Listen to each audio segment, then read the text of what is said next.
Assalamualaikum warahmatullahi wabarakatuh. Izinkan kami dari kelompok 6 untuk mempresentasikan hasil dari makalah kami dengan judul Teori Psikoanalitik Sosial Karen Horney. Ada totalnya 4 topik yang akan dibahas. Topik pertama, teori psikoanalitik sosial. Topik kedua, kecemasan dan konflik. Topik ketiga, cara mengatasi konflik. Dan yang terakhir, topik keempat, aplikasi teori psikoanalitik sosial. Jadi sebelum kita mulai, kita harus tahu dulu nih, siapa sih Karen Horney itu? Nah, Karen Horney ini telah mengadaptasi ide-ide dalam kerangka psikologinya Freud. Dengan tujuannya Horney yaitu untuk mengatasi kesalahan dalam pemikiran Freud yang menurutnya terlalu mekanistik dan biologis. Horney juga menekankan pentingnya psikoanalisis sebagai ilmu tentang manusia.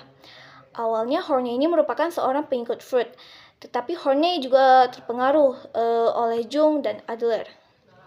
Horney mengembangkan pendekatan holistik yang mempelajari tentang kepribadian sebagai totalitas pengalaman. Ia juga menolak pandangan tradisional terhadap wanita dalam psikoanalisis.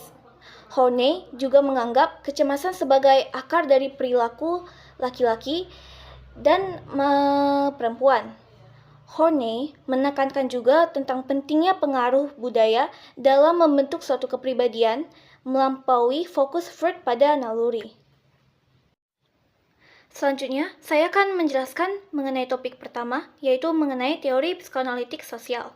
Nah, teori psikoanalitik sosial Karen Horney ini berdasarkan pada asumsi bahwasannya kondisi sosial dan budaya, khususnya pengalaman anak usia dini, mempunyai pengaruh yang besar nih terhadap perkembangan kepribadian seseorang.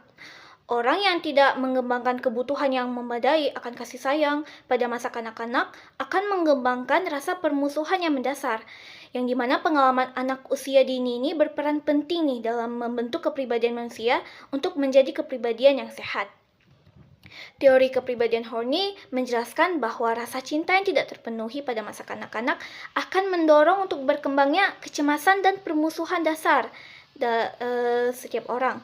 Sikap orang tua terhadap anak yang seringkali mendominasi, mengabaikan, atau terlalu melindungi, bisa juga menolak atau terlalu memanjakan akan menimbulkan perasaan tidak aman dalam diri seorang anak.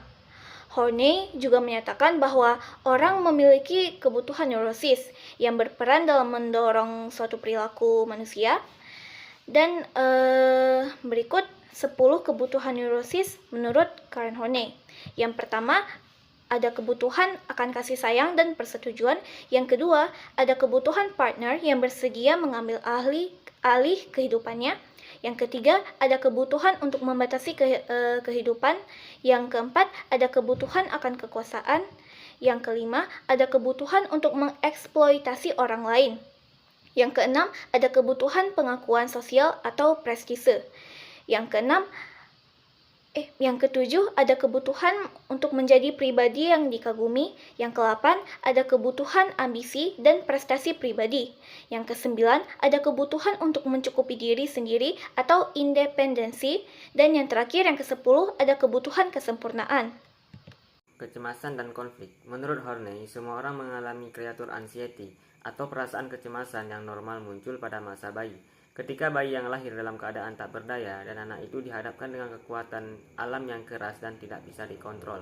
Kecemasan dan konflik itu ada 3 macam. Yang pertama, permusuhan dasar dan kecemasan dasar. Apabila orang tua tidak dapat memenuhi kebutuhan sang anak akan keamanan dan kepuasan, sang anak akan menumbuhkan perasaan permusuhan dasar atau basic hostility terhadap orang tuanya. Akan tetapi, anak jarang menunjukkan secara terang-terangan rasa permusuhan ini sebagai kemarahan, melainkan mereka menekan rasa permusuhan mereka terhadap orang tuanya dan tidak menyadari akan keberadaan rasa permusuhan tersebut. Yang kedua, ada konflik intrapersonal, yaitu konflik yang terjadi antara satu orang dengan orang yang lain dikarenakan sebuah keinginan atau karena sebuah kepentingan. Yang terakhir ada konflik intrasikis, yaitu konflik yang terjadi dan yang berasal dari hubungannya dengan orang lain, di mana hal itu menjadi bagian dari sistem keyakinan pada dirinya. Mengatasi konflik yang pertama bergerak mendekati orang lain. Orang mendekati orang lain sebagai usaha melawan perasaan tak berdaya. Seseorang yang merasa mudah kalah atau selalu kalah menjadi sangat membutuhkan kasih sayang. penerimaan, dan partner yang dapat mengambil tanggung jawab terhadap kebutuhannya. Jadi, mereka akan berusaha untuk mencarinya dari orang lain. Yang kedua, bergerak melawan orang lain. Kecenderungan ini menunjukkan sifat agresif terhadap orang lain, menganggap mereka sebagai musuh atau tidak ramah. Individu dengan kecenderungan neurotik ini menggunakan strategi agresif untuk mengatasi kecemasan mereka. Mereka tidak mau menerima kesalahannya sendiri. Menurut Horney, mereka ingin menjadi kuat dalam mengalahkan orang lain, memanfaatkan mereka, dihormati, dan berprestasi. Yang ketiga, bergerak menjauh dari orang lain. Untuk mengatasi konflik dasar isolasi, orang justru memisahkan diri, memakai kecenderungan neurotik menjauh dari orang lain. Ini adalah cara untuk mengekspresikan kebutuhan privasi, kemandirian, dan kecukupan diri sendiri. Individu ini memiliki keinginan kuat untuk menutupi perasaan yang ia miliki dengan orang lain. Ia sering tampak menyendiri dan sukar untuk didekati. Baik, di sini saya akan menjelaskan tentang aplikasi teori psikoanalitik sosial. Yang pertama ada psikoterapi. Menurut Horney, neurosis berkembang dari konflik dasar yang mulai muncul pada masa anak-anak. Tujuan terapi Horney adalah membantu klien secara bertahap berkembang ke arah relasi diri, berhenti dari berfantasi diri ideal, melepaskan pencarian kemasyhuran neurotik, dan mengubah benci diri menjadi menerima dirinya. Yang kedua, psikologi feminim. Psikologi feminim ini berfokus pada kehidupan batin perempuan, bagaimana kehidupan perempuan dalam strata sosial dan budaya, tentang bagaimana keadaan jiwa perempuan berada dalam posisi kehidupan.